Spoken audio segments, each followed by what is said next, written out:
بسم الله الرحمن الرحيم waxaan jeclahay maanta inaan Soomaalida ogaadayaan fariin yar oo kooban oo ku saabsan mustaqbalkooda iyo halgankooda u jeediyo waxaan jeclahay inaan ka hormariyo fariintaas inay waajib nagu tahay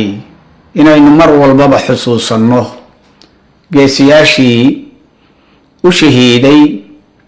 si aad dal u yeelataan si aad cadaalad u heshaan idinkii caruurtiina idinka dambaysaba taasoo suuroobi karaynin in la xoreeyo oo naf iyo maalba loo huro marka iyagu naftii bay u hureen ilaahay waxaan ka baryaynaa inuu shahaadada u aqbalo oo iyagana jannadii geeyo innagana hawshii ay qabteen aan halkii ka sii wadno kuna guulaysano waxaa waajib inuu ah inaan xusuusano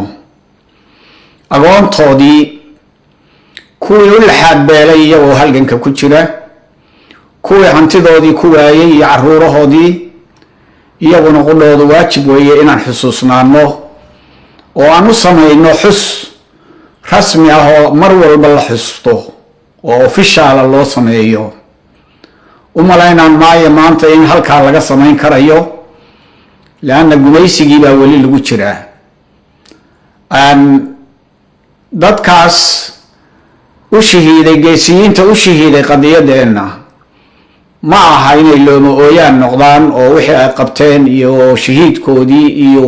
ay kulligood ay noqdaan maaragtay habaa mansuuran meelaan yani waxaan la xusuusanaynin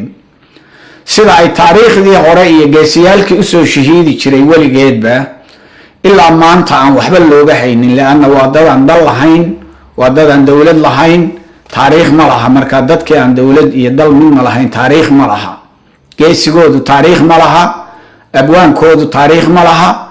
caalimkoodu taariikh ma laha marka waxa weeyaan ilaa aad taariikh yeelato taariikhdaada adigu qorto oo xusto waxa aan walaalayaal idin xusuusinayaa waxaad doorateen qarniyo ka hor inaad xorowdaan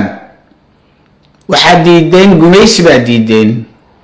waxaanad la soo dagaalamateen gumaystayaal dhowr ayaad la soo dagaalanteen oo ugu dambeysay dowladdan gumaysatada Ethiopia imbaradooriyada ah Ethiopia ma ahayn waxeedu ama maba aha ilaa hadda gumaysi kaliya ma aha waxa weeyaan waa gumaad iyo isirtirtirid weeye aad baad ula socotaan shacabkeenna waxa lagu sameeyey ayagoon waxba galabsanin ana ma aha in jabhaddii iyo dadka halgamayaalka ahaa kaliya Ethiopia ay taarget ka dhiganaysay waxay shacab weynaha taarget u ahaa caruurta yaryar haweenka birmageydada taas baa waxay dhalisay inay dadka reer ogaadeeya boqolaalan kun hal milyan ay ka qaxaan wadankii kuna caydhoobaan wadanka gudihiisii marka gumaad weeye keedu iyo isirtirida ma aha gumaysi ma aha siyaasadda Ethiopia sidaas oo dalka iyo khayraadkiisa ay rabtaa shacabka ma rabto Ethiopia waxay u aragtaa inta shacab uu dalka ku nool yahay inayna siday dadnooda u maamulan kareen waxa kaliya oo hubsan kartaa inay waxa mulkido waa inay shacabka tirtirto ama waxaan tiritaan dhaamin oo iska maad aragtay gun ay ka dhigto dhowr ah oo minority ah waxa weeyaan Ethiopia waxaan gaarsiinay halgankeenii aan kula jirnay ee weli kula jirno calaamada su'aal inay Ethiopia jiri karayso in kale burbur bay qarka u saaran tahay dadka qaarkii waxay ugu isdhiibeen iyo xaroodka waxay ugu macnaynayaan Ethiopia burburayso halkaasaan ka faayay Ethiopia haddaadan adigu wax ka burburinin oo sida aan dadkeedii u kicinay aan wax laga burburinin intaan galaan markay burburtaan markaa wax ka burburin ama aan arkaya waxa weeyaan waa waxyaalaha dadka dhalanteedka loo sheegayo maanta oo Ethiopia ay walaalayaal qarka u saaran tahay inay burburto dadkeedii ay dulmaysay iyo dadkii ay haysatay ay gumaysanaysayna ay kaceen oo ay raadkeenii qaadeen inugu daydeen ama aan indhaha u furnay in Ethiopia lala dagaalami karayo laguna kici karayo oo ay dhalisay waxay dhalanteedkan isbedelka lagu sheegayo ee la kala faa'iideysay qowmiyad ka faa'iideyso ama prime minister uu maamul ka faa'iideeyo waxa dhaliyayna uu kacdoon ka yahay dadkiina wali sidii u kacsoon yahay u kacdan yahay dadkii reer Ethiopia meesha kaliya ee askariga Ethiopia uu maanta nabadgelyo ugu seexan karo meesha kaliya ee madaxa gumaystaha Ethiopia prime ministerka laga bogaadinayo ee bogaadin loo diray iyo salaan waxay noqotay dalka Ogaadaya waana meesha kaliya ee la gumaysto ama se gumaadka isirtirka lagu hayo laguna hadda lagu wado waxa weeyaan maanta oo ay arintii sidaa tahay inaynu inagii u soo daba marno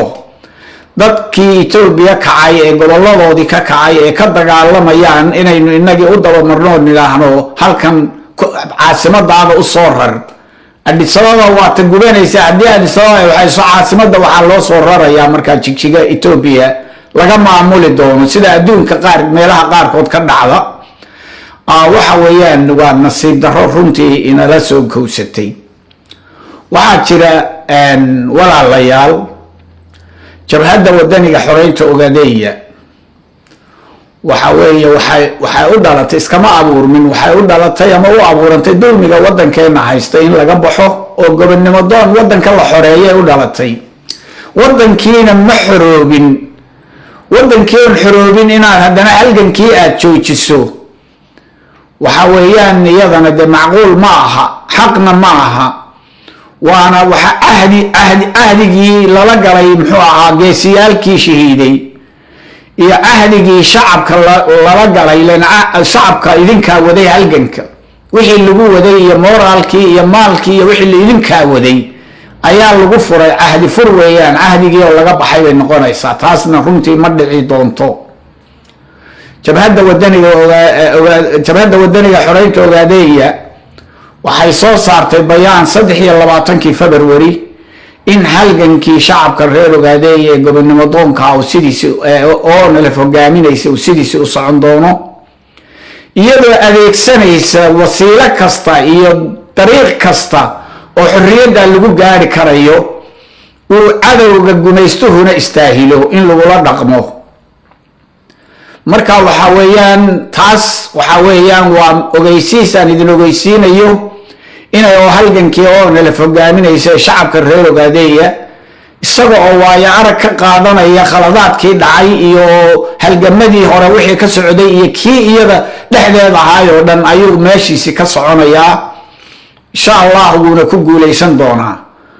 waxaan shacabka u soo jeedinayaa qaaliga ee geesiga maanta laba arrimood mid weeye ama jir ama hajirin weeyaan in la iska sii dabalalmado Ethiopia waxa weeyaan wadanka Ogaadaya waxay ka heshay waxayna weligeed caalamka oo dhan ka helin inuu wadankii maartay khayraadkiisii lagama yaabana inay nabadgelyo iyo colaad midnaba ku sii dayso ilaa aad qori afki kaga saarta mooyaane marka waxa weeyaan ama waa jiraysaan ama ma jiraysaan labadaasay maanta taagan tahay waxa weeye dalkiinii baad ku nooshihiin idinkoon dal lahayn dalkiinii baad ku nooshihiin idinkoo ku gaajaysan oo ku rafaadsan sidaa daraaddeed waxaan shacabka geesiga u soo jeedinayaa halgankii aad awal horeba idinku wadayna taageeraysaan sidiibu u socdaa inaad guntiga dhiisha iskaga dhigtaan inaydaan isdhiganin Ethiopia ama ha burburtaan ayayna burburin kolley waxa weeyaan waajibka idin saaran waxa weeye inaynu dalkeena ka xoreyno cadawga soo jireenka ahaa ee dadkeennii maad aragtay maanta dhibaatadu u geystay siyaasadiisuna ay tahay inuu tirtiro sidaa daraaddeed garabkiina Allah ha galo halgankiinana garabkiisa Ilaahay ha galo iyo khayr ha idin siiyo wassalaamu calaykum waraxmatullaahi wabarakaatuh